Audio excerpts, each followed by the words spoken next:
भक्तांच्या अंतःकरणात भगवंताच्या चरणकमलाविषयी प्रेम निर्माण करणारी आहेस, तर तू धैर्य धारण करून भगवान विष्णूच्या हृदयामध्ये निरंतर वास करून राहा.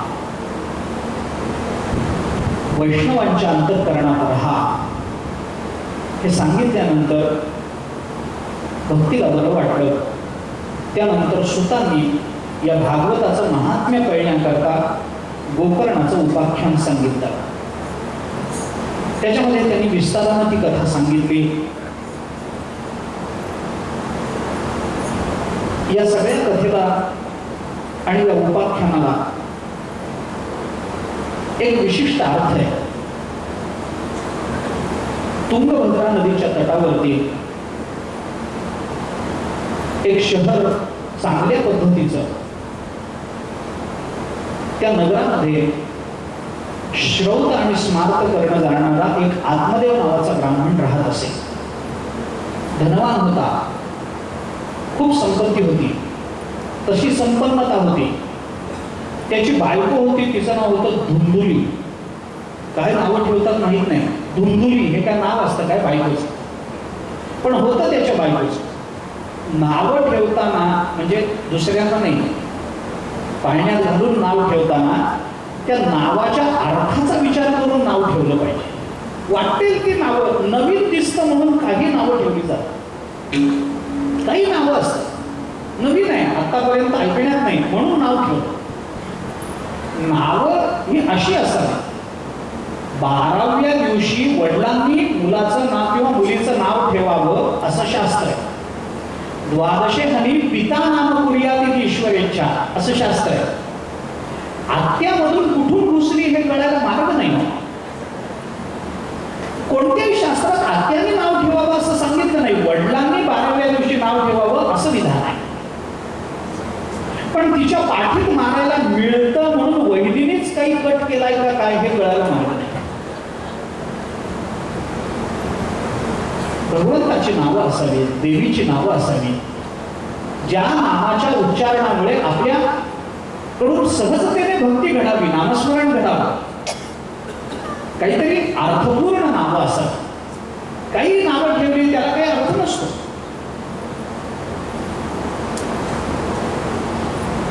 मुलीचं नाव मी ऐकलंय, काय नाव असावं, नवीन वाटलं म्हणून ठेवलं. मुलगी होती, मी सहज विचारलं काय नाव हिचं. आई वडिलांनी सांगितलं हिचं नाव ठेवलंय श्लेष्मा. श्लेष्मा शब्दाचा अर्थ आहे शेंबूड. श्लेष्मा हे काय नाव असतं काय, का तर नवीन वाटलं. धुंदुली नाव आहे, दिसायला सुंदर होती, पण सौंदर्य आणि बुद्धी यांचं जमत नाही म्हणतात. खरं खोटं देव जाणे. अतिशय हट्टी होती, अति हट्टी. लोकांची निंदा, अखंड बडबड, भांडण, कृपणता या सगळ्या गोष्टी होत्या. पण तरी ते आत्मदेव आणि धुंदुली यांचा संसार बरा चांगला होता. पण त्या वैभवामध्ये सुख नव्हतं, संतान प्राप्ती नव्हती. दान धर्म सुरू केला, प्राप्ती झाली नाही. दुःखानं त्रस्त होऊन आत्मदेव बाहेर पडला, तळ्याकाठी आला. खूप तहान लागली होती, दुपारची वेळ होती, पाणी प्यावं म्हणून आला. तिथे एक संन्याशी पाणी प्यायला आला होता. संन्याशाला बघितल्यावर आपलं दुःख सांगावं असं वाटलं. आत्मदेवाने जवळ जाऊन संन्याशाच्या जवळ गेला. त्याचं दुःख बघून संन्याशाने विचारलं काय बाबा दुःखाचं कारण. त्याने सांगितलं पापामुळं पूर्वजन्मीच्या संतती नाही, काहीतरी संतती झाली पाहिजे असं औषध द्या, काहीतरी उपाययोजना सांगा. संन्याशाने चिंतन करून पाहिलं, त्याला सांगितलं बाबा मी तुझं प्रारब्ध जाणलंय आणि संतती सारखे जे विषय असतात ते प्रारब्ध असतील तसे स्वीकारलेले बरे असतात. त्याच्यासाठी अट्टहास करण्यामध्ये अर्थ नसतो. मी तुझं प्रारब्ध जाणलंय, तुला आत्ताच काय पुढच्या 7 जन्मामध्ये संतती नाही हे तुझं प्रारब्ध आहे. आत्मदेव रडायला लागले. काही करा. संन्याशाचं अंतःकरण वितळलं, फळ दिलं. आत्मदेव आनंदानं फळ घेऊन घरी आला, बायकोला दिलं. बायकोने फळ खावं आणि तिला संतती व्हावी अशी परिस्थिती संन्याशाने निर्माण केली. पण धुंदुली ही इतकी विचित्र होती स्वभावाने की तिने विचार केला की आता जर आपण हे फळ खाल्लं तर आपल्याला संतती होईल. संतती झाली की त्या मुलाकरता काहीतरी आपल्याला कपडे घ्यावे लागतील, काहीतरी औषध योजना करावी लागेल, काहीतरी शाळेचं बघावं लागेल, खर्च करावा लागेल. आणि मुलावर खर्च करायला नको म्हणून तिने ते फळच खाल्लं. कृपणता, नको हे फळ जर मी खाल्लं, फलभक्षेण गर्भास्यात्, मला गर्भ राहील. गर्भ राहिला की माझं पोट मोठं होईल. पोट मोठं झालं मला काही पचणार नाही, खाण्यापिण्याचा आनंद घेता येणार नाही. जर हा गर्भ पोटातच अडकून पडला तर बाहेर काढणं अवघड जाईल. प्रसूतीच्या वेळेला हा गर्भ जर आडवा बाहेर आला तर माझं मरण येईल. शेवटी काही झालं तरी त्या प्रसूतीच्या वेदना मला सहन कराव्या लागतील. मी आधीच सुंदर आहे, नाजूक आहे, प्रसूत झाले की माझं सौंदर्य जाईल, माझं पोट वाढेल. जर सगळं एवढं झालं, जरी मी संततीला जन्म दिला तर नंतर मी अशक्त होईल. मी अशक्त झाले की माझ्या मदतीला म्हणून माझ्या नंदा घरी येतील. घरी आलं की इथला सगळा खर्च करतील, सगळं माझं खर्चून टाकतील, उरलेलं सगळं बांधून घेऊन जातील. नंदांचा स्वभाव तेव्हापासून त्या धुंदुलीला असा वाटत होता, या नंदा येतील, काहीतरी घेऊन जातील, माझ्या घराचं पावित्र्य निघून जाईल. मग त्याच्यापेक्षा जन्म न देणं बरं. खाल्लं नाही फळ. आत्मदेवाने विचारलं, खाल्लं म्हणून सांगितलं. तिची बहीण आली, बहिणीला मात्र तिने सांगितलं. बहिणीने सांगितलं, चिंता करू नको, मी सध्या गर्भवती आहे. बहीण तशीच, मी सध्या गर्भवती आहे, तू गर्भवती असल्याचं नाटक कर, मी माझं मूल तुला देईन. तिने फळ बहिणीला दिलं. बहिणीनं जाता जाता ते फळ त्याच आत्मदेवाच्या घरात बांधलेल्या गाईला खाऊ घातलं. बहिणीने कालांतराने झालेलं मूल हिला आणून दिलं. आता या मुलाचं नाव ठेवायचं होतं, काय ठेवावं? पुत्र झाला, आनंद वाटला, आत्मदेवाने पुष्कळ दानधर्म केला. पण आता काहीतरी झालं. मग जरी नाटक केलं तरी मुलाला दूध नाही ना, मग माझ्या बहिणीला आणून ठेवा, कारण तिच्याच पोटी आला होता. बहिणीला घरून आणून ठेवण्यात आला. काय ठेवावं ना? आत्मदेवाने चांगली नावं शोधली. धुंदुली म्हणाली, अहो मूल तुम्हाला झालंय का? मला त्रास कोणी भोगला? मी ना 9 महिने पोटात मी वाढवलं ना, मग तुमच्या मनाप्रमाणे मुलाचं नाव ठेवायचं नाही, मी माझ्या नावावरून त्याचं नाव ठेवेल. माझं नाव धुंदुली म्हणून मुलाचं नाव तिने ठेवलं धुंदुकारी. धुंदुकारी असं नाव ठेवण्यात आलं. तो धुंदुकारी मोठा झाला. त्याच वेळेला गाईला फळ खाऊ घातल्यामुळे गाईलाही एक संतती झाली, गाईलाही एक मानवी मूल झालं. फक्त गाईच्या पोटातून आल्यामुळे त्याचे कान हे गाईसारखे होते. आत्मदेवाने विचार केला, त्या मुलाचं नाव आपल्याला ठेवता आलं नाही, हा आपल्याच घरातला, याचं नाव तरी आपण ठेवावं. म्हणून आत्मदेवाने त्याचं नाव ठेवलं गोकर्ण, गाईसारखे कान असणारा. धुंदुकारी वाईट वृत्तीचा होता. जुगार खेळणं, दारू पिणं, त्रास देणं, स्नानादी कर्म तो करतच नव्हता. चोरी करणं, द्वेष करणं, भांडण करणं, एखाद्याचं मूल खेळवण्याकरता म्हणून आणायचं, कुठल्या तरी विहिरीमध्ये टाकून द्यायचं, अशी वृत्ती. वेश्यांच्या नादाला लागला. आपल्या वाडवडिलांची सगळी संपत्ती त्याने उधळून लावली. आत्मदेवाला वाईट वाटलं. आत्मदेव घरातून निघून गेले.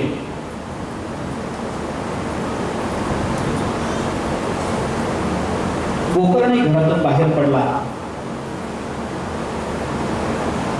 पुष्कळ उपदेश केला, पण धुंदुकारीला समजण्याचा मार्ग नव्हता. आत्मदेवालाही गोकर्णाने समजावलं, चिंता करू नका, आपलं जे प्रारब्ध असतं ते प्रारब्ध आपल्याला बदलता येत नाही. संतती तुम्हाला दुःख देते, पण भगवंताचा याच्यातला जो हेतू असतो तो तुमच्या अंतःकरणामध्ये वैराग्य निर्माण व्हावं हा असतो. तुम्ही त्या हेतूकडे लक्ष द्या. प्राप्त झालेल्या दुःखाकडे लक्ष देऊ नका, वनवासात जा, वानप्रस्थ घ्या. गोकर्णाचं ऐकून आत्मदेव वानप्रस्थाश्रमासाठी म्हणून तयार झाले. तिथं जाऊन मी काय करू म्हणून विचारल्यानंतर गोकर्णाने तिथं जाऊन आपण काय केलं पाहिजे, भक्ती कशी केली पाहिजे, अंतःकरणात भावना काय ठेवल्या पाहिजेत याचा उपदेश केला. वडील निघून गेले, वडिलांचा मृत्यूही झाला. भगवान श्रीकृष्णाची प्राप्ती त्यांनी करून घेतली आणि इथं दुंदुली ही घरात राहिलेली असताना दुंदुकारीनं आपल्या आईला मारहाण सुरू केली. संपत्ती करता मारायचं, संपत्ती मिळवण्याचा प्रयत्न करायचा. शेवटी कुठलीच संपत्ती नाही ना याचं मारणं थांबत नाही हे बघून घाबरून त्या दुंदुलीनं एका विहिरीमध्ये आत्महत्या केली. आई गेली, वडील गेले, गोकर्ण तीर्थयात्रेला निघून गेला, कोणी राहिलं नाही घरामध्ये. दुंदुकारीनं वेश्यांना आणून आपल्या घरामध्ये ठेवलं. त्या वेश्या त्याच्याकडे संपत्तीची मागणी करायला लागल्या. वेश्यांना संपत्ती द्यायची म्हणून एके दिवशी दुंदुकारीनं चोरी केली. खूप द्रव्य चोरून आणलं. वेश्यांनी बघितलं हे द्रव्य चोरून आणलं, आता याला कोणीतरी पकडेल आणि याच्या निमित्तानं आपल्यालाही शिक्षा होईल, हे होऊ नये म्हणून त्या वेश्यांनी या दुंदुकारीलाच मारून टाकलं. दुंदुकारी त्या घरामध्ये पिशाच्य रूपानं राहू लागला. कालांतराने गोकर्ण तिथं आला. त्या वेश्या सगळ्या घर सोडून निघून गेल्या. गोकर्ण तिथं आला. गोकर्णाने आल्यानंतर रात्री तिथं राहिल्यावर त्या पिशाच्याचं दर्शन झालं. गोकर्णाने त्याला विचारलं. प्रेताने सांगितलं, मी तुझा धाकटा भाऊ आहे, माझं नाव दुंदुकारी आहे, माझं ब्राह्मणत्व नष्ट झालेलं आहे, माझ्या कुकर्माला अंत नाही इतकी माझी कुकर्म आहे, प्रेत योनीमध्ये मी दुःख भोगतोय. गोकर्णाने सांगितलं, तू मेलास हे मला आधीच कळलं होतं, मी गईला तुझं श्राद्धही घातलं होतं, तरी तू मुक्त का झाला नाहीस बाबा. दुंदुकारीने सांगितलं, अरे गयेमध्ये तू एक काय हजारो श्राद्ध घालशील तरी मी मुक्त होणार नाही, इतकं माझं वाईट कर्म आहे, मला काहीतरी आता याच्यातून बाहेर काढ. अनेक गय श्राद्ध करून सुद्धा मी मुक्त होणार नाही, मग करायचं काय. गोकर्ण आला म्हणून त्याला भेटण्याकरता जेव्हा लोक आले तेव्हा लोकांना त्यांनी सांगितलं असं असं झालंय, काय उपाय आहे. कुणाला काही सांगता आलं नाही. शेवटी सूर्यालाच विचारावं म्हणून गोकर्णाने तपोबलाने सूर्याची गती थांबवून सूर्याला विचारलं. सूर्याने त्यांना ज्या पद्धतीनं सांगितलं, सूर्याने त्यांना सांगितलं की काही दुसरं साधन करू नका, भागवताची कथा करा. गोकर्णाने भागवत सांगायला प्रारंभ केला. खूप गर्दी झाली. आपापल्या कर्मानं विचित्र गतीला प्राप्त झालेले अनेक लोक त्या भागवताच्या श्रवणाकरता आले. गोकर्णाची कथा रंगू लागली. तेवढ्या दुंदुकारी प्रेत रूपानं पिशाच्या रूपाने तिथे आला. त्याला बसायला जागा नव्हती. एक वेळूची काठी होती, त्या काठीमध्ये प्रविष्ट झाला. गोकर्णाने एका वैष्णवाला समोर बसवून त्याला मुख्य श्रोता बनवलं. अधिकारी श्रोता पाहिजे म्हणून सांगायला लागला. एका दिवसाची कथा संपली की त्या वेळूच्या काठीची एक गाठ तट करून तुटायची. 7 दिवसाची कथा संपली, 7ही गाठी सुटल्या. या 7ही गाठी सुटणं म्हणजे काय, हे सगळं उपाख्यान आहे. प्रत्येकाच्या जीवनामध्ये गाठी आहेत. चिदचित ग्रंथीच्या गाठी प्रत्येक जीवाला आहे, अविद्येच्या गाठी प्रत्येक जीवाला आहेत, संशयाची गाठ प्रत्येक जीवाला आहे. या गाठी सुटल्या पाहिजे. गाठी सुटल्या की मग आपल्याला मोक्ष प्राप्त होतो. याच्याकरता गाठी सुटल्या पाहिजे. तुका म्हणे सोडल्या गाठी, दिली मिठी पायाशी. गाठी सुटल्या पाहिजे.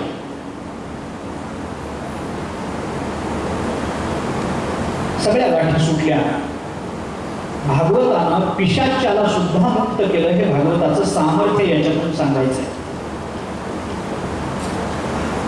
भागवतामुळे मानवी जीवन धन्य होतं. दुंदुकारी मुक्त झाला. त्याला न्यायला पार्षद आले. गोकर्णाने त्या पार्षदांना असं विचारलं की इथं सगळ्यांनीच कथा ऐकली, मग एकालाच का घेऊन जाता. पार्षदांनी सांगितलं, श्रवणं समभागेन सर्वेषां इह दृश्यते फलभेद कुतो जातः प्रकुर्वन्तु हरिप्रिया.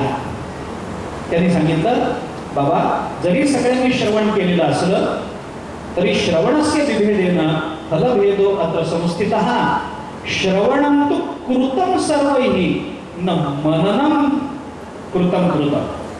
पण मनन करत नाही. लोक ऐकतात पण मनन करत नाही. कथेचं मनन झालं पाहिजे. मनन न होता ऐकलेली कथा व्यर्थ आहे. जे ज्ञान दृढ होत नाही ते व्यर्थ आहे. ज्या ज्ञानाला आनंद मिळत नाही व्यर्थ आहे. मन शांत होत नसेल केलेला जप व्यर्थ आहे. वैष्णव ज्या देशामध्ये राहत नाही तो देश व्यर्थ आहे. अपात्र व्यक्तीला दिलेलं दान व्यर्थ आहे. अनेक गोष्टींचा विश्वास सांगितला, अनेक गोष्टींचा विचार सांगितला. श्रवण कसं करावं याचा निर्णय दिला. विश्वासो गुरुवाक्येषु स्वस्मिन् दीनत्व भावना मनोदोष जयश्चैव कथायां निश्चलामतिः एवमादिकृतं चेत् स्यात् तदा वै श्रवणे फलम्. श्रवणाचं फल कसं मिळतं हे त्या पार्षदांनी सांगितलं.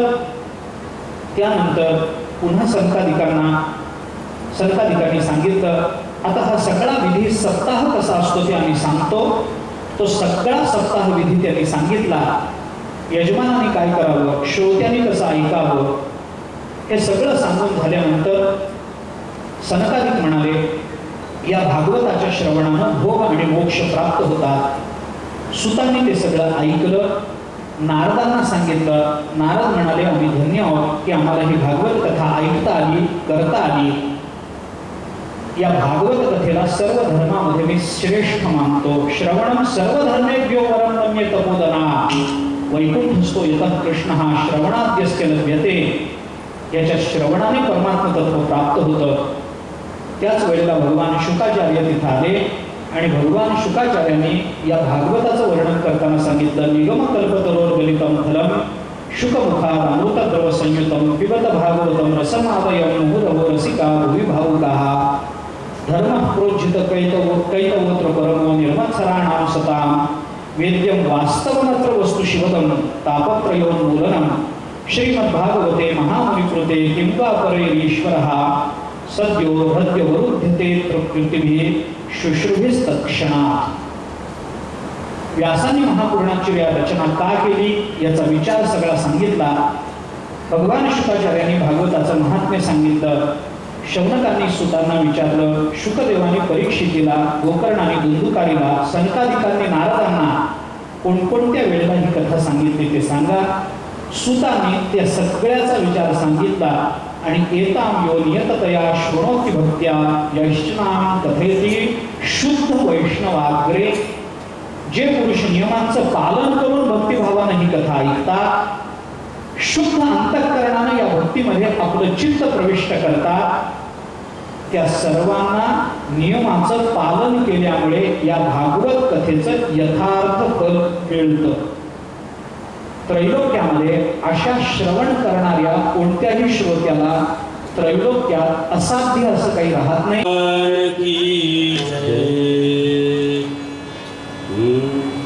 महायोग पीठे तटे भीमरक्षा वरं पुंडरीकाय दातुं मुनिंदै समागत्य तिष्ठन्तमानन्दकन्दं परब्रह्मलिङ्गं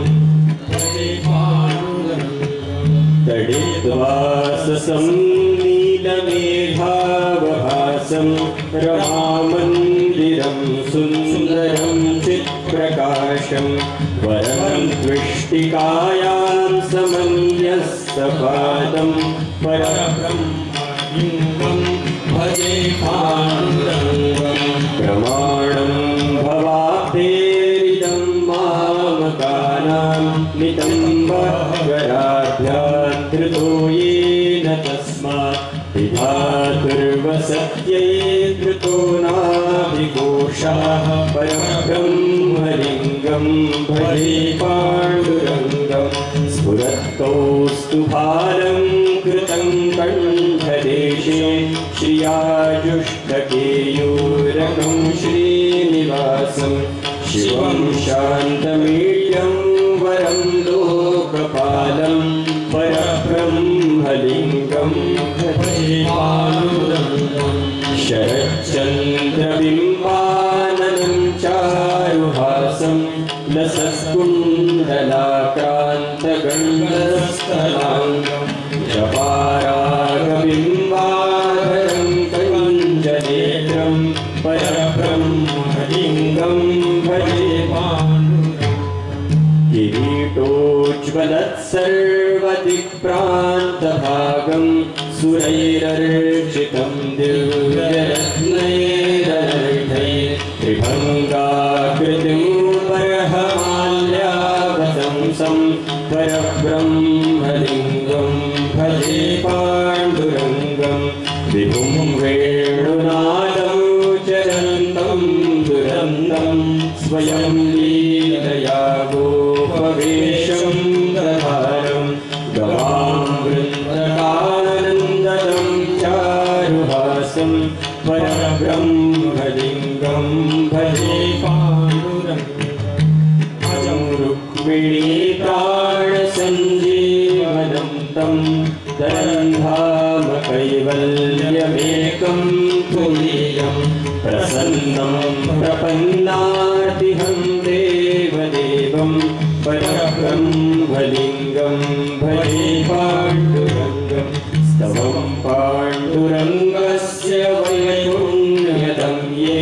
पठन्नेकचित्तेन भक्त्या च नित्यं भवाम्भोनिधिं देवि तीर्थान्तकाले हरिरालयं शाश्वतं प्राप्नुवन्ति हरिरालयं शाश्वतं प्राप्नुवन्ति हरिरालयं शाश्वतं प्राप्नुवन्ति इति श्रीमच्छङ्कराचार्य विरचितं श्रीपाण्डुरङ्गाष्टकम्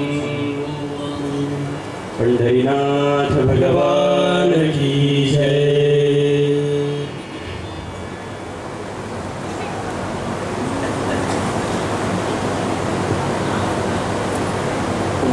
वरदा हरिविठ्ठल श्री ज्ञानदेव तुकाराम। ओम नमो परमहंसा स्वादित चरण कमल चिन्मकरंगाय भक्तजनमानस निवासाय श्रीरामचंद्राय वागीशायस्य वदने लक्ष्मीर्यस्य च वक्षसि यस्यास्ते हृदये संवित्तं सिंहं भजे समचरण सरोजं सान्द्रनीलाम्बुदाभं जघननिहितपाणिं मण्डनं मण्डनानां तरुणतुलसीमालां कन्धरं कञ्जनेत्रं सदयधवलहासं विठ्ठलं चिन्तयामि। ओं श्रीविभूषितकरां नवनीतदाभात् पीताम्बरागरुणबिम्बफलाभरोष्टात् पूर्णेन्दुसुन्दरमुखादरलिङ्गनेत्रात् कृष्णात् परं किमपि तत्त्वमहं न जाने। सच्चिदानन्दाय रूपात् सच्चिदानन्दरूपाय विश्वोत्पत्त्यादिहेतवे तापत्रयविनाशाय श्रीकृष्णाय वयं नमः। जन्माद्यस्य यतोऽन्वयादितरतश्चार्थेष्वभिज्ञस्वराट् तेने ब्रह्महृदायादिकवये मुह्यन्ति यत्सूरयः। तेजो वारिमृदाम्बर यथा विनिमयो यत्र त्रिसर्गो मृषा धाम्ना स्वेन सदा निरस्तकुहकं सत्यं परं धीमहि। यदक्षरमणाख्येयम् आनन्दं नजकेवलम् श्रीमन्निवृत्तिनाथैति ख्यातं दैवतमाश्रयेत्। नमामि सद्गुरुं शान्तं सच्चिदानन्दविग्रहं पूर्णब्रह्मपरानन्दम् ईशमावल्लिवल्लभम्। नमो सद्गुरु तुकया ज्ञानदीपा नमो सद्गुरु सच्चिदानन्दरूपा नमो सद्गुरु भक्तकल्याणमूर्ति नमो सद्गुरु भास्करा पूर्णकीर्ति। गुरुर्ब्रह्मा गुरुर्विष्णु गुरुर्देवो महेश्वरः गुरुस्साक्षात् परं ब्रह्म तस्मै श्रीगुरवे नमः। आदिनाथं च मत्स्येन्द्रं गोरक्षं वैनीं तथा निवृत्तिं ज्ञानदेवं च देवं चूडामणिं नमः। अखण्डानन्दरूपाय सविज्ञानप्रदायिने भवद्भान्तदिनेशाय गुण्डाख्यगुरवे नमः।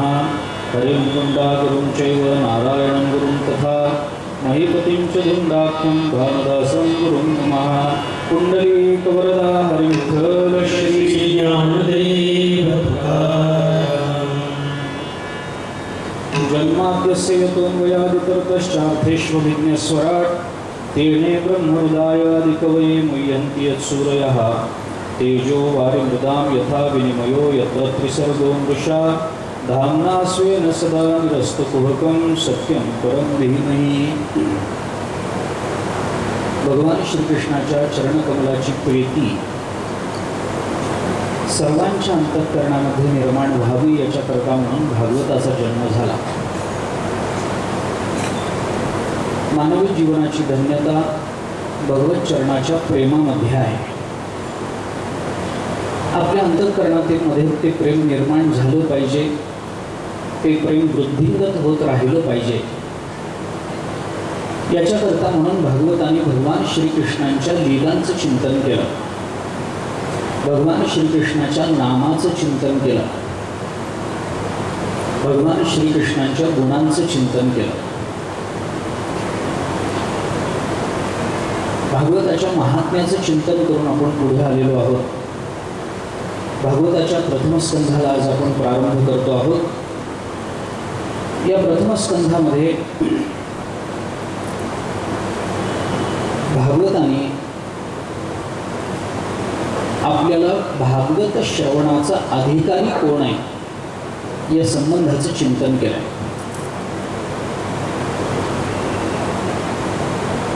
हे करण्याच्या पूर्वी भागवताने पहिला स्कंध सुरू होतो आहे म्हणून भागवताचं काही मंगलाचरण इथे रचलेलं आहे। हे मंगलाचरण गायत्री, ब्रह्मसूत्र, उपनिषद आणि संपूर्ण वेद शास्त्र, श्रुती, स्मृती, ब्रह्मसूत्र आणि गायत्री या सर्वांचा समन्वय या मंगलाचरणामध्ये भागवताने केलेला आहे। जन्माद्यस्य यतोऽन्वयादितरतश्चार्थेष्वभिज्ञस्वराट् तेने ब्रह्महृदायादिकवये मुह्यन्ति यत्सूरयः। तेजो वारिमृदां यथा विनिमयो यत्र त्रिसर्गो मृषा धाम्ना स्वेन सदा निरस्तकुहकं सत्यं परं धीमहि। या सर्व श्लोकाचा थोडासा बारकाईने विचार केला तर याच्यामध्ये आपल्याला उपनिषद दिसतं, याच्यामध्ये आपल्याला स्मृती दिसते, याच्यामध्ये आपल्याला गायत्रीचं दर्शन होतं आणि याच्यामध्येच आपल्याला ब्रह्मसूत्राचंही दर्शन दिसून येतं। या श्लोकाचा विस्तार खूप आहे। जन्माद्यस्य यतोऽन्वयादितरतश्चार्थेष्वभिज्ञस्वराट् या श्लोकाचं, या मंगलाचरणाचं जे वर्णन आपल्याला दिसतं, ग्रंथकर्त्याचा विचार करायचा झाला तर या श्लोकाचा 108 पद्धतीनं अर्थ लावलेला एक ग्रंथ उपलब्ध आहे। एकाच श्लोकाचा 108 पद्धतीनं अर्थ लावला, गायत्रीच्या रूपानं लावला आहे। या श्लोकामध्ये सकल ब्रह्मसूत्र कसं सामावलेलं आहे, 555 सूत्र याच्यामध्ये कशी सामावलेली आहेत हे दाखवून दिलेलं आहे। याच्यामध्ये उपनिषदाचा गर्भित अर्थ कसा प्रकट झालेला आहे याचा विचार केलेला आहे। याच्यामध्ये स्मृतींचा विचार कसा आला याचाही विचार केलेला दिसून येतो। हा जो श्लोक आहे जन्माद्यस्य यतोऽन्वयादितरतश्चार्थेष्वभिज्ञस्वराट्, या श्लोकामधून भागवताने मंगलाचरण केलं। त्या मंगलाचरणाचा आपण काल थोडासा अर्थ पाहून आलो। सच्चिदानंद रूपाय विश्वोत्पत्त्यादि हेतवे तापत्रय विनाशाय श्रीकृष्णाय वयं नमः। या भागवताच्या महात्म्याच्या मंगलाचरणाच्या श्लोकामध्ये मंगलाचरण म्हणजे काय याचा अर्थ आपण थोडासा पाहून आलो। म्हणून या मंगलाचरणाचा मंगलाचरण म्हणून जरी स्वतंत्र अर्थ पुन्हा सांगायचा नसला तरी या श्लोकामध्ये भागवताने भगवंताला जे वंदन केलेलं आहे, जे नमन केलेलं आहे, त्या नमनामध्ये भगवंताच्या स्वरूपाचा परिचय भागवताने आपल्याला या पहिल्याच श्लोकामध्ये करून दिला. हे जे पहिले 2 श्लोक मंगलाचरणाचे म्हणून आले, धर्मप्रोज्जित कैतवोत्र परमो निर्मत्सराणाम सताम आणि त्याच्या आधीच्या जन्माद्यस्य यतोन्वयादी, या 2 श्लोकाचा बारकाईनं विचार आपल्याला करता आला आणि या 2 श्लोकाचं सार जर आपल्याला ग्रहण करता आलं तर आपल्याला असं लक्षात येईल की संपूर्ण भागवताच्या 12ही स्कंधातलं तत्वज्ञान या 2 श्लोकामधून प्रकट झालं. या 2 श्लोकामध्ये सगळं भागवत आहे. आपल्याकडच्या ग्रंथ रचनेचं हे वैशिष्ट्य आहे. भारतीय संस्कृतीमध्ये, भारतीय परंपरेमध्ये, भारतीय विचारधारेमध्ये जे ग्रंथ निर्माण झाले त्या ग्रंथाचं हे नेहमीच वैशिष्ट्य राहिलेलं आहे की हा ग्रंथ पहिल्या 2-3 श्लोकामध्ये अथवा प्रस्तावना झाल्याबरोबर पहिल्या विचारामध्ये संपूर्ण ग्रंथाचा भाव प्रकट करत असतो. कोणताही ग्रंथ आपण पहा, या ग्रंथाचे पहिल्या 2-4 ओव्या, पहिले 2-3 श्लोक, पहिले 1-2 अभंग जर आपण पाहिले तर आपल्याला लक्षात येतं की संपूर्ण पुढचा ग्रंथ म्हणजे त्या 2-3 श्लोकांचा विस्तार असतो. उदाहरणार्थ आपल्याला अनेक बघता येते. अनेक ग्रंथ मी आपल्याला सांगतो. तुकाराम महाराजांचा गाथा घ्या. पहिला अभंग, समचरण दृष्टी विटेवरी साजरी, तेथे माझी हरी वृत्ती राहो, अनेक नलगे माईक पदार्थ, तेथे माझे आर्त नको देवा, ब्रह्मादिक पदे दुःखाची शिराणी, तेथे दुश्चित्त झणी जडू देसी, तुका म्हणे त्याचे कळले आम्हा वर्म, जे जे कर्म धर्म नाशिवंत, अनेक नलगे माईक पदार्थ, तेथे माझे आर्त नको देवा. हा गाथ्यातला पहिला अभंग कळाला की आपल्याला असं लक्षात येतं की पुढचा सबंध गाथा या एकाच अभंगाचा विस्तार आहे. एवढा एकच अभंग, संपूर्ण अभंग, पुढचे सगळे अभंग तुकोबारांचे या एका अभंगाचा विस्तार असल्यासारखा आहे. आपण ज्ञानेश्वरी काढा. पहिली ओवी, ओम नमोजी आद्या वेद प्रतिपाद्या जय जय स्वसंवेद्या आत्मरूपा, या एकाच ओवीचा विस्तार म्हणजे पुढच्या सगळ्या 9000 ओव्या. 9000 ओव्यांमधून भगवंताचं जे चिंतन आलं, भगवंतांनी प्रतिपादिलेल्या तत्वाचं जे चिंतन आलं, ते सगळं चिंतन या ओवीमध्ये येऊन गेलं. भगवान कशाबद्दल बोलले ज्ञानेश्वरीमध्ये? आत्मरूपाबद्दल बोलले. भगवान जे बोलले त्याला प्रमाण काय? वेद प्रतिपाद्य येते. ज्या भगवंतांनी अर्जुनाला हे तत्वज्ञान सांगितलं त्या तत्वज्ञानाचा आधार काय? त्या तत्वज्ञानातून प्राप्त होणारं फल कोणतं? स्वसंवेद्य असणारं आत्मतत्व, हेच त्या चिंतनाचं फल आहे. आणि ते फल आपल्याला प्राप्त व्हावं याच्याकरता आपण काय केलं पाहिजे? नमोजी नमन केलं पाहिजे. संपूर्ण ज्ञानेश्वरी या एका ओवीत येते. संपूर्ण ज्ञानेश्वरी. अनुभवामृतासारखा ग्रंथ, तात्विक ग्रंथ आपण काढा. पहिल्या 5 श्लोकामध्ये ज्ञानेश्वर महाराजांनी सगळ्या अनुभवामृताचं सूत्र मांडून दिलंय. यदक्षरमनाख्येयम आनंदमज केवलम श्रीमन्निवृत्तीनाथ इति ख्यातम दैवतम आशय, हे जे पहिले संस्कृत 5 श्लोक आहेत याच्यामध्ये सगळ्या अनुभवामृताचं सार येऊन जातं. चांगदेव पासष्टी काढा. पहिल्या 2-3 ओव्यांमधून ज्ञानोबारांनी सगळ्या चांगदेव पासष्टीचा विस्तार आपल्याला करून दिला. स्वस्ति श्री वटेशु जो लपोनी जगदा भासुदावी मग ग्रासु प्रकटला करी, बहु जव जव होये तव तव काहीच न होये, काही न होनी आहे अवघाचे जो.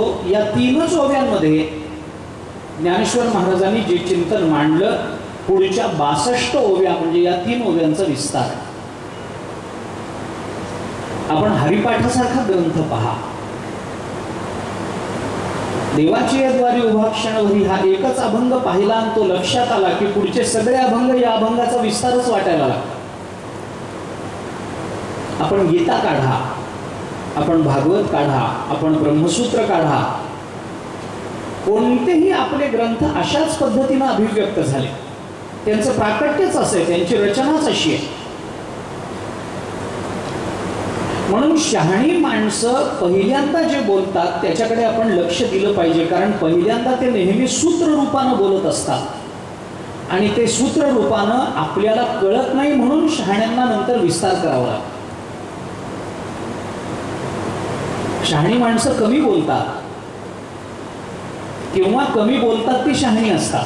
कशी अर्थसंगती कशी लावा. शहाणी माणसं शब्दाची फुलोरी निर्माण करत नाहीत, ते कमी बोलतात, योग्य बोलतात, आवश्यक तेच बोलतात. आपली वाणी वाऱ्यावर उधळून देत नाहीत शहाणी माणसं, कमी बोलतात. त्यामुळे त्यांचं एखादं वाक्य, त्यांचा एखादा शब्द, त्यांचं एखादं चिंतन ते आपल्या आयुष्याचं कल्याण करून जात असतं. फार बोलावं लागत नाही त्यांना, थोडं बोलणं महत्वाचं. नाही तर अनंत वाचाळ बरळती बरळ चालूच आहे ना, चालूच आहे. आपली ग्रंथ पहिल्यांदा थोडं बोलतात, गीता थोडं बोलते. मी उदाहरण म्हणून गीतेतलं वचन आपल्याला सांगतो. 15वा अध्याय आपण आता पुरुषोत्तम मासामुळे रोज म्हणतो. हा 15वा अध्याय 20 श्लोकांचा अध्याय आहे. या अध्यायात काय सांगितलंय? 15व्या अध्यायामध्ये भगवान श्रीकृष्णाने काय सांगितलं अर्जुनाला? सगळा 15वा अध्याय वाचायचं कारण नाही. पहिल्या श्लोकातले पहिले 3 शब्द कळाले की त्या 3 शब्दाचा विस्तार म्हणून उरलेले 19 श्लोक आहे. ऊर्ध्व मूलम अधशाखा संपला 15वा अध्याय, एवढाच आहे. ऊर्ध्वम ब्रह्म, मूलम माया, अधशाखा संसार, संपलं. काय 15वा अध्याय?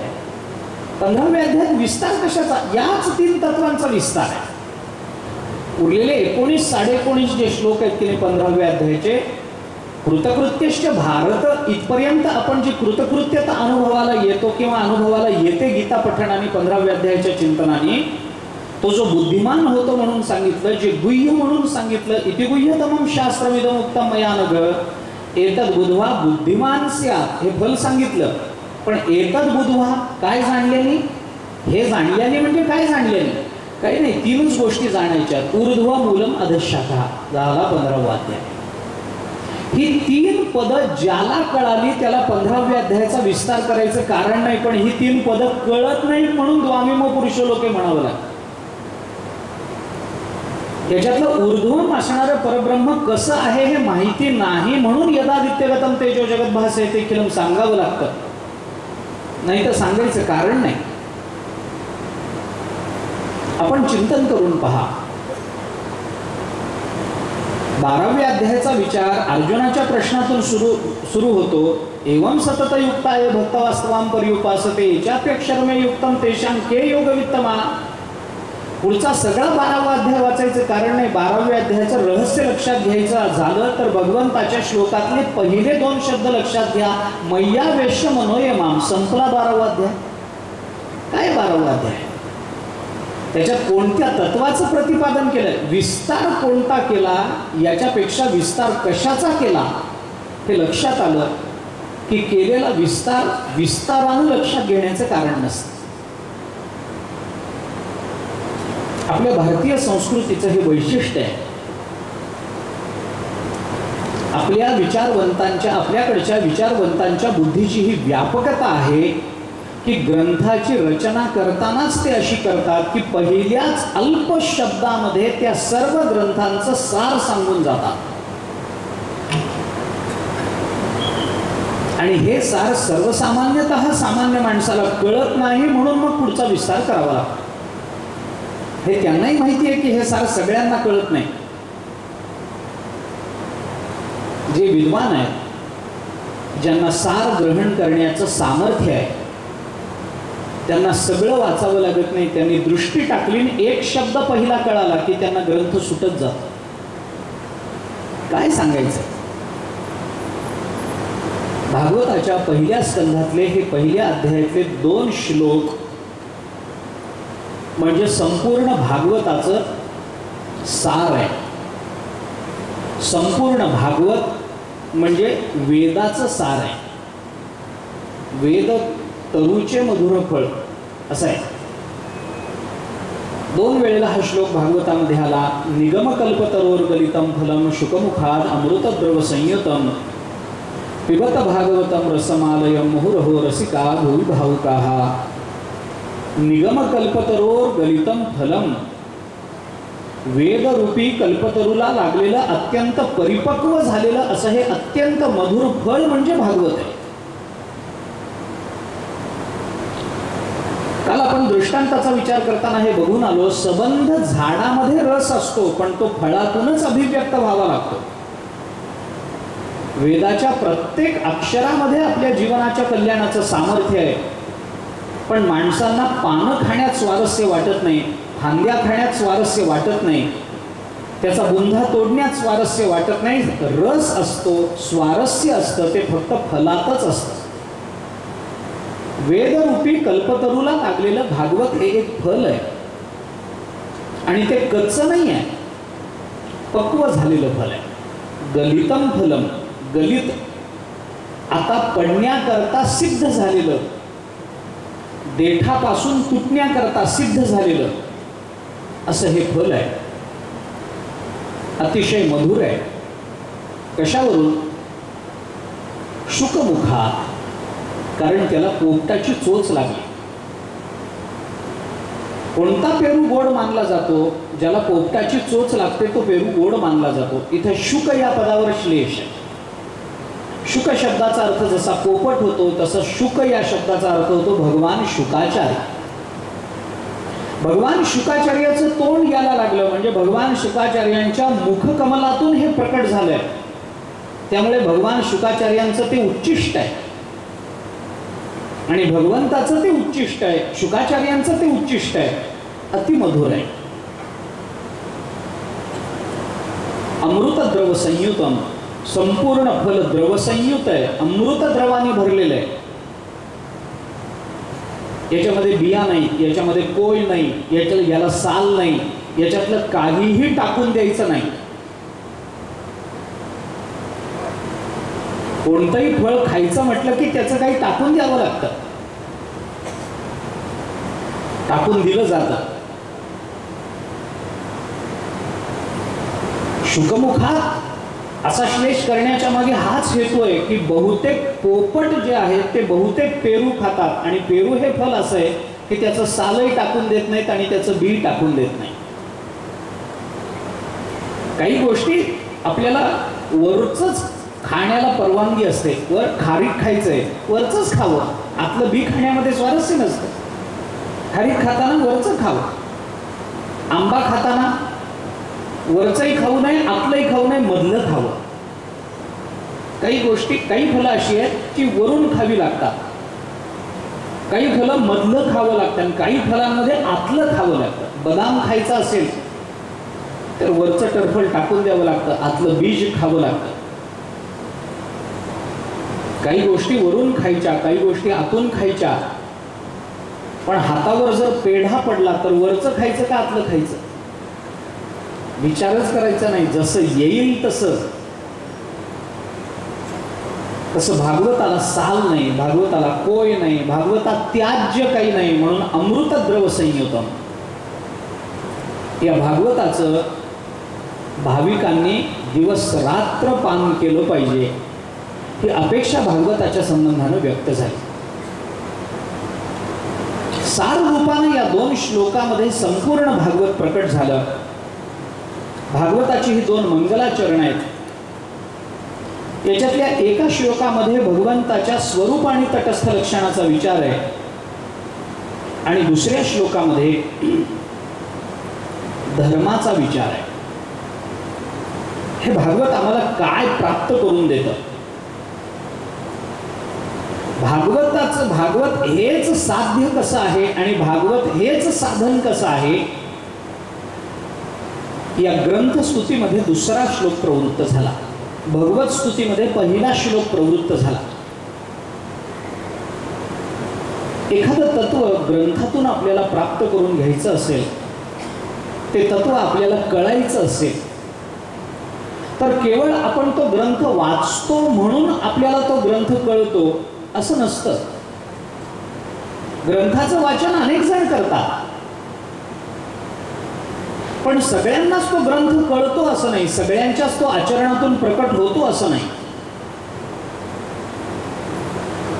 पुष्कळ ग्रंथ वाचले जातात, कळतात किती? कळत नाही. का कळत नाही? कारण कोणत्याही तत्वाची प्राप्ती करून घेण्याकरता आपल्यावर काही कृपा होणं आवश्यक असतं. त्याच्यामध्ये भगवंताची कृपा झाली पाहिजे, गुरुची कृपा झाली पाहिजे, अंतःकरणाची कृपा झाली पाहिजे, ईश्वर कृपा झाली पाहिजे. हे सांगताना आणखीन एक कृपा सांगितली गेली, ग्रंथ कृपा झाली पाहिजे. म्हणून ज्या ग्रंथातून आमच्या जीवनाचा उद्धार होणार आहे अशा ग्रंथावर अवलंबून असणाऱ्यांबद्दल आणि ग्रंथांमधलं तत्वज्ञान हेच आपलं जीवित समजणाऱ्यांबद्दल ज्ञानेश्वर महाराजांनी विशेषत्वाने मागणी केली. आणि ग्रंथोपजीवीये विशेष लोकीये, या लोकामध्ये त्यांना विशेष म्हटलंय. पण त्याच्याकरता ग्रंथ कृपा झाली पाहिजे. ती कृपा व्हावी याच्याकरता ग्रंथस्तुती आवश्यक असते. याच्याकरता म्हणून हा दुसरा मंगलाचरणाचा श्लोक प्रवृत्त झाला, तो ग्रंथस्तुतीचा श्लोक आहे. म्हणून आपल्याकडे ज्ञानेश्वरीचं वाचन झालं की ज्ञानेश्वरीला नमस्कार करण्याची पद्धत आहे. ग्रंथाचं वाचन झालं की ग्रंथाला नमस्कार करून आपण उठतो. तुकोबारायांचे काय जे नित्यनियमाचे 10, 15, 20, 25 अभंग आपण वाचतो, ते अभंग वाचून झाल्यानंतर तो ग्रंथ आपण कपाळाला लावतो.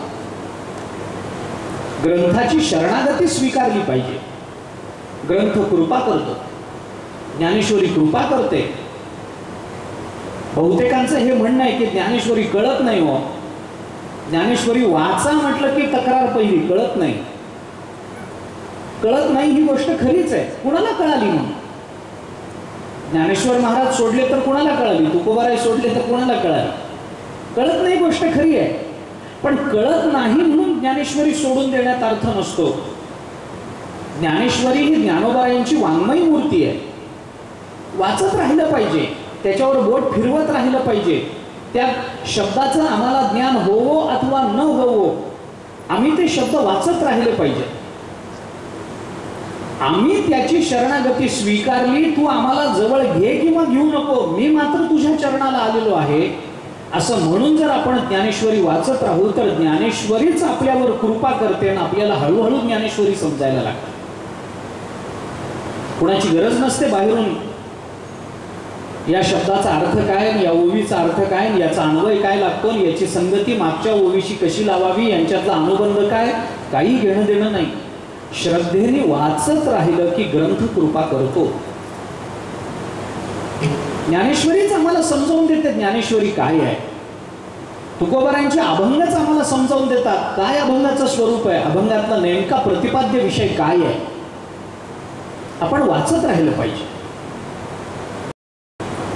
गीता कळत नाही, वाचली पाहिजे. भगवान समजावून देतात, तो अधिकार आम्हाला प्राप्त होतो. गीतेमध्येच इदंते ना तपस्काय ना भक्ताय कदाचन न चा शुश्रूषवे वाच्यम न च मां योग्य सूयते. इथून गीता कोणाला सांगावी सांगू नये याचा सगळा विचार सांगून झाल्यानंतर भगवंतांनी ही गीता आपल्याला कळो न कळो वाचत राहिली पाहिजे. गीता सांगणारा मोठा आहे, मान्य आहे, त्याला कळतं म्हणून तो सांगतो.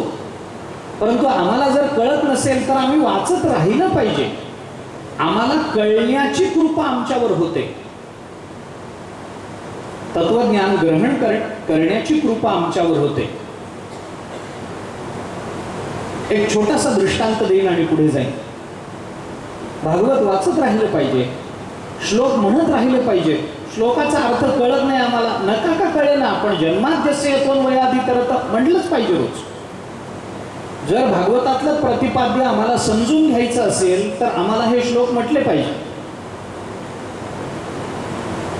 छोटासा दृष्टांत सांगेल. एके ठिकाणी एक विद्वत सभा भरली होती. या विद्वत सभेमध्ये देशोदेशीचे विद्वान एका विशिष्ट विषयावर चर्चा करण्याकरता आणि व्याख्यान देण्याकरता जमले होते. 15 दिवसांची ती चर्चा. 7-8 दिवस झाले. अनेक वक्ते त्याच्यामध्ये विद्वान बोलून गेले, त्यांनी आपापली मतं मांडली. 7-8 दिवसानंतर त्या विद्वत सभेची चर्चा सगळीकडे झालेली असल्यामुळे एक अत्यंत विद्वान महात्मा, संन्यस्त वृत्तीचा, आपल्या एका छोट्या विद्यार्थ्याला घेऊन तिथे आला. दिवसभर बसून त्यांनी त्या विद्वानांची चर्चा ऐकली. वेदांतातल्या एका अतिशय क्लिष्ट आणि गहन विषयावरचा तो परिसंवाद होता, ती चर्चा होती. शांत चित्तानं दिवसभर बसून वेगवेगळ्या वक्त्यांची, विद्वानांची काय मतं आहेत या संबंधामध्ये ती सगळी त्यांनी ऐकली. त्या दिवशीची सभा संपल्यानंतर तिथून जाताना त्या महात्म्याने तिथल्या संयोजकांना अशी विनंती केली, मी संन्यासी आहे, मी काही बोलत नाही, पण माझ्याबरोबर हा विद्यार्थी आहे, छोटा आहे, 6-7 वर्षाचा आहे, 7-8 वर्षाचा असेल. मला असं वाटतं की ही सगळी चर्चा संपण्याच्या पूर्वी एकदा आपण माझ्या या विद्यार्थ्याला बोलायची संधी द्या. संयोजक हसले. ते म्हणाले, अहो एवढे मोठे विद्वान इथं बोलतायत, तुमचा लहान मुलगा काय बोलणार? नाही, बोलू द्या, मी त्याला काही शिकवलंय, त्यालाही काही कळतं या विषयातलं, वय लहान आहे म्हणून काय, बोलण्याची संधी तरी द्या. संयोजकांनी सांगितलं, ठीक आहे, वेळ मिळाला तर आम्ही तुम्हाला संधी देऊ. 7-8 दिवस हातात होते. त्या महात्म्याने त्या विद्यार्थ्याला आपल्या घरी नेलं आणि त्या विषयावर अतिशय सुंदर असं भाषण लिहून दिलं आणि त्याच्याकडून पाठ करून घेतलं. 1-2 तासाचं भाषण. आता वय लहान असताना पाठांतर पटकन होतं, वय वाढत गेलं की पाठांतर होत नाही. माणसं तक्रार करतात, पाठच होत नाही हो, कारण लहानपणी पाठांतराची सवयच लावली नाही हो, हे त्याचं उत्तर आहे. लहानपणी सवय लागली की ती सवय मरेपर्यंत राहते. पाठांतराची सवय लागली पाहिजे, पाठ झालंच पाहिजे. ते लहान होता बिचारा, तो मुलगा लहान होता, त्याने ते सगळं 2 तासाचं भाषण, ती जी 15-20-25 पानं त्यांनी लिहून दिली होती, सगळी घोकून घोकून घोकून घोकून व्यवस्थित पाठ केली. रात्री झोपेतून उठवून म्हणायला सांगितलं की म्हणायचा, अर्ध्यातून जिथून कुठून सुरू केलं तिथून पुढे म्हणायला सुरुवात करायचा. सगळं ते 2 तासाचं भाषण त्या लहान मुलाच्या तोंडामध्ये बसलं. मग त्या महात्म्याने त्याला पाठ झाल्यानंतर मग ते भाषण प्रकट कसं करायचं, त्याच्याकरता विनोद कुठं करायचा, त्याच्याकरता थांबायचं कुठं, त्याच्याकरता हातवारे कसे करायचे, देहबोली कशी ठेवायची, हात कधी पुढं करायचा, बोट कधी वर करायचं, हात कधी वर करायचा, पाय कसे ठेवायचे, आपली देहबोली कशी असावी बोलताना, चेहऱ्यावरचे हावभाव कसे व्यक्त करायचे, हे सगळं त्या लहान मुलाकडून घोटून घोटून घोटून घेतलं. 8 दिवसामध्ये बरोबर विनोदाच्या वेळेला तो मुलगा पॉज घ्यायचा. बरोबर विनोद करताना त्याच्या चेहऱ्यावर मिश्किल भाव असायचे. वेदांतातली गहन विषयाची ती चर्चा होती. भल्या भल्या विद्वानांना डोकेफोड करूनही जे कळत नव्हतं त्या विषयाची ती चर्चा होती. त्या मुलाकडून ते 2 तासाचं भाषण त्या महात्म्यांनी सगळं पाठ करून घेतलं. त्याची देहबोली, त्याचं प्राकट्य कसं व्हावं या संबंधातलं सगळं घोटून घेतलं. आणि ही सगळी विद्वत चर्चा संपण्याच्या दिवशी तो महात्मा पुन्हा प्रकट झाला. संयोजकांना त्यांनी सांगितलं, मी तुम्हाला म्हणालो होतो या लहान मुलाकरता 1 तास 1.5 तास द्या. संयोजकांनी सांगितलं, ठीक आहे, पण हा लहान मुलगा काय बोलणार बघू आपण, संधी तरी द्या. संयोजकांनी संधी दिली. तो लहान मुलगा निर्भय मनानं तिथे जाऊन उभा राहिला त्या व्यासपीठावर. देशोदेशीचे पंडित विद्वान समोर बसलेले आहेत आणि त्या लहान मुलाने त्या विषयावरचा त्याचा जो निबंध होता तो म्हणायला सुरुवात केली. पाठांतर झालेलं होतं, हावभाव सगळे माहिती होते. घड घड घड घड घड घड तो मुलगा बोलायला लागला. लिहून दिलेलं संन्याशांनीच होतं, विद्वानांनीच लिहून दिलेलं होतं. आणि तो मुलगा जसं जसं ते म्हणायला लागला, पाठ केलेलं त्याच्या तोंडातून प्रकट व्हायला लागलं, त्याच्या हालचालीतून सगळं कळायला लागलं, तेव्हा ती पंडितांची सभा स्थिमित झाली, आश्चर्यचकित झाली. अरे इतका लहान मुलगा आणि वेदांताच्या या गहन विषयावरती इतकं अस्खलित बोलतो, इतके सुंदर मुद्दे मांडतो, एकानंतर एक. जसा पाण्याचा प्रपात कोसळावा तसं याच्या मुखातून हे सिद्धांत प्रकट होत आहेत. आणि ह्या ज्या पद्धतीने हे मुद्दे मांडतो, हे मुद्दे आपल्यालाही कधी सुचले नव्हते. लहानपणापासून आपण या विषयाचा अभ्यास करतो, पण वय उलटून गेलं तरी हे विषय आम्हाला मांडता आले नाही. कारण एवढासा लहान मुलगा मांडतो, त्याला तासभर वेळ दिला होता, पण ऐकणारे त्या भाषणामध्ये, त्याच्या वक्तृत्वामध्ये इतके गुंतून गेले, 2 तास कसे गेले कुणालाच कळलं नाही. लहान मुलाचं सगळं भाषण संपलं, थांबल्याबरोबर सगळ्या या पंडितांच्या सभेने टाळ्यांचा कडकडाट केला. उठून उभे राहिले, त्याला अभिवादन केलं. अरे इतकं लहान वय, पण वेदांताची ही गहन चर्चा तो करतोय, वेदांताचा हा सूक्ष्म सिद्धांत त्याच्यावर अतिशय उत्तम भाष्य करतोय. काय बुद्धी आहे, काय अलौकिकता आहे, काय याचं वागणं, काय याचं बोलणं, काय याचे हातवारे, काय याची प्रगल्भता, याची किती समंजसपणा. ते विद्वान जवळ आले, कुणी त्याला डोक्यावर घ्यायला लागलं, कुणी नाचायला लागलं, कुणी त्याची मिरवणूक काढली. डोक्यावर घेऊन हे सगळे पंडित त्याला मिरवत निघाले. शेवटपर्यंत मुलाला कळलं नाही की आपण काय बोललो, म्हणून या लोकांनी आपल्याला डोक्यावर घेतलंय. मुद्दा हाच असतो बऱ्याचदा. गीता वाचताना आम्ही काय वाचतो आम्हाला कळत नसेल, पण ज्या देवतांच्या कानावरती गीता पडते त्यांना असं वाटतं की अरे हा गीता वाचतोय ना, मग याला डोक्यावर घेतलं पाहिजे, म्हणून फल आपल्या पदरात पडत असतं. कळत नाही ज्ञानेश्वरी, हरकत नाही, पण आपण ज्ञानेश्वरी वाचायला आरंभ केला की ज्ञानेश्वरीच्या श्रवणाची आसक्ती असणारे देव आपली ज्ञानेश्वरी ऐकण्याकरता आपल्या आजूबाजूला येऊन बसलेले असतात.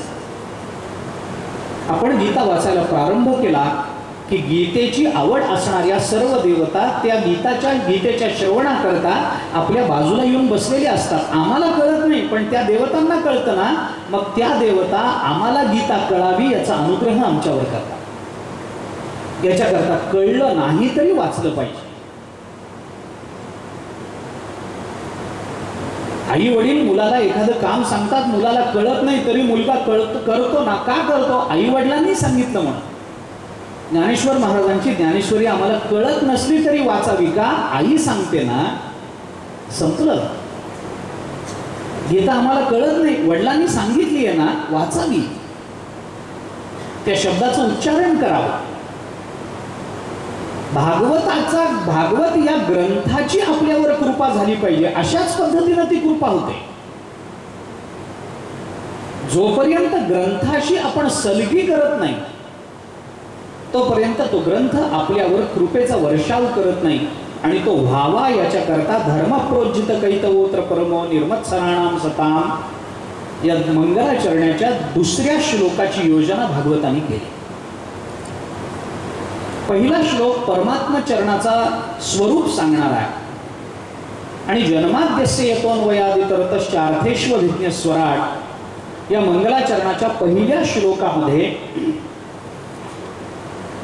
भागवतांनी परमात्म्याचं तटस्थ लक्षण आणि परमात्म्याचं स्वरूप लक्षण सांगितलंय. कोणत्याही पदार्थाचा बोध करून घेताना हा अमका पदार्थ आहे असं म्हणून त्या पदार्थाचा बोध होत नसतो. कारण प्रत्यक्षत्वानं अनुभूतीला येणारा कोणताही पदार्थ आमच्या नेत्राच्या कक्षेत बसतो, पण आमची नेत्र त्या पदार्थाचं आम्हाला सगळ्या अर्थानं ज्ञान करून देऊ शकत नाही. एखादा टेबल आहे, आपण एका कोपऱ्यातून त्या टेबलाकडे पाहिलं तर त्या टेबलाचे 3च पाय आपल्याला दिसतात. 3 पायाचं टेबल असं जर आपण म्हणालो तर ते टेबलाचं यथार्थ ज्ञान नव्हे, पण आमच्या डोळ्यांनी 3च पाय दाखवलेत. म्हणून केवळ प्रत्यक्षत्वानं पदार्थ कळाला, पदार्थ दिसला म्हणून त्याला कळाला असं म्हणण्याचं कारण नाही. मग पदार्थ समजून घ्यायचा असेल तर प्रत्यक्षापेक्षा 2 गोष्टींवर अवलंबून राहिलं पाहिजे. एक आहे प्रमाण